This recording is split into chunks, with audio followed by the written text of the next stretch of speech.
प्रिय विद्यार्थियों सुप्रभात। आइए एक बार पुनः आपका हमारी क्लास में स्वागत है। और हम छठी क्लास की जो चौथा चैप्टर है उसका अध्ययन कर रहे हैं। उसकी 4 एक्सरसाइज को हम पूरा कर चुके हैं। अब हम अगली एक्सरसाइज 4.5 पढ़ते हैं। तो उससे पहले हमें इसमें हम चतुर्भुज का अध्ययन करेंगे, तो उसी के बारे में जान लेते हैं क्या है चतुर्भुज या क्वाड्रिलेटरल्स। तो इसको हम क्या कहते हैं, चार भुजाओं से बनी बंद आकृति को चतुर्भुज कहते हैं। यानी इसमें चार भुजाएं होती हैं, जैसे इस तरीके से हम बना सकते हैं। तो ए बी सी और डी, ये क्या है, एक चतुर्भुज है। अब इसमें हम देखते हैं इसी चतुर्भुज के अंतर्गत हमें कुछ चीजों को जानना है। जैसे हम इसमें देखेंगे आसन्न भुजाएं। आसन्न भुजाएं क्या होती हैं? तो आसन्न भुजाएं, या हम इसको एडजेंट साइड भी बोलते हैं। एडजेंट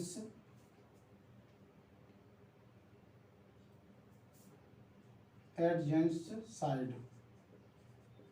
तो देखो आसन्न भुजाएं क्या हैं, डीई डी सी के आसन्न होगी बीसी, और डीसी के आसन्न बीसी भी होगी, और साथ में डीए भी होगी। यानी ऐसी दो भुजाएं जिनका एक शीर्ष बिंदु हो, उसको हम आसन्न भुजाएं कहेंगे। हम कहेंगे सम्मुख भुजाएं।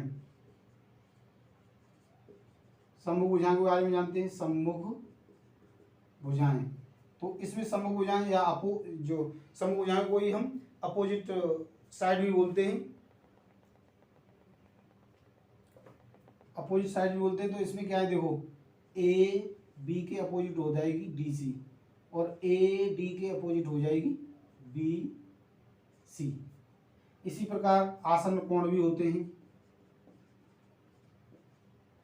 आसन्न कोण, तो आसन्न कोण जैसे डी, कोण जो डी है उसके आसन्न कोण सी और कोण ए, यानी ये दोनों इसके आसन्न होंगे।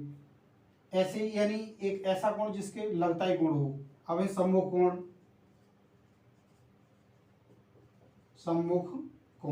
तो सम्मुख कोण क्या होंगे, कोण डी के जो सम्मुख होगा वो होगा कोण बी, और कोण ए के सम्मुख होगा कोण सी। ऐसे ही इसके जो त्रिभुज की तरह यह अभ्यंतर भाग होगा और ये बहिर्भाग होगा।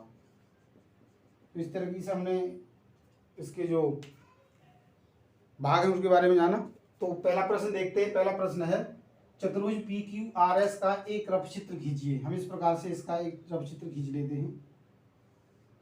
पी क्यू आर एस, इसके विकर्ण भी खींचिए। विकर्ण यानी सम्मुख शीर्षों को हम मिला देते हैं, वह इसके विकर्ण कहलाते हैं।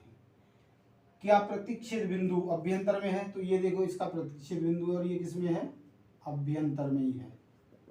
तो इसमें जो पूछा गया है वो क्या है, हम इसका उत्तर देंगे हाँ, जो प्रतिच्छेद बिंदु है वो इसके अभ्यंतर में है। हमारा अगला और दूसरा प्रश्न है चतुर्भुज के एल एम एन का एक रफ चित्र खींचिए और बताइए। तो सबसे पहले हम के एल एम एन एक रफ चित्र खींच लेते हैं।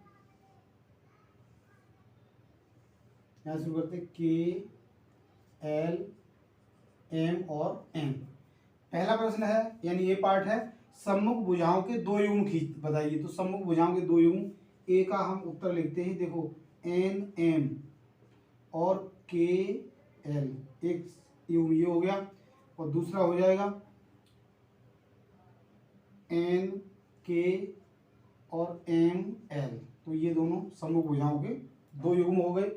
बी प्रश्न में, बी पार्ट में हमसे पूछा गया सम्मुख कोणों के दो युग्म। तो सम्मुख कोणों के युग्मों में कोण एन के सम्मुख हो जाएगा कोण एल, और कोण के सम्मुख हो जाएगा कोण एम। सी पार्ट में हमें पूछा गया आसन्न भुजाओं के दो युग्म। तो आसन्न भुजाएं, इसके बारे में पहले पढ़ चुके हैं। आसन्न भुजाओं के युग्म हो जाएंगे के एल का के आसन्न हो जाएगी एन के, और एल एम के आसन्न जो भुजा हो जाएगी वो हो जाएगी हमारी, जो एल एम ली है तो हम इसको एन एम या और भी ले सकते हैं जो इसके आसन पड़ती है। आसन कोणों को युग्म डी पार्ट में पूछा गया है, आसन कोणों को युग्म, तो कोण के आसन हो जाएगा कोण एल और कोण एम के आसन हो जाएगा कोण एन। तो इस प्रकार से हमने ये अपनी एक्सरसाइज पूरी कर ली। कल हम अगली एक्सरसाइज अर्थात इसमें व्रत के बारे में पढ़ेंगे। तो आज के लिए इतना ही, धन्यवाद।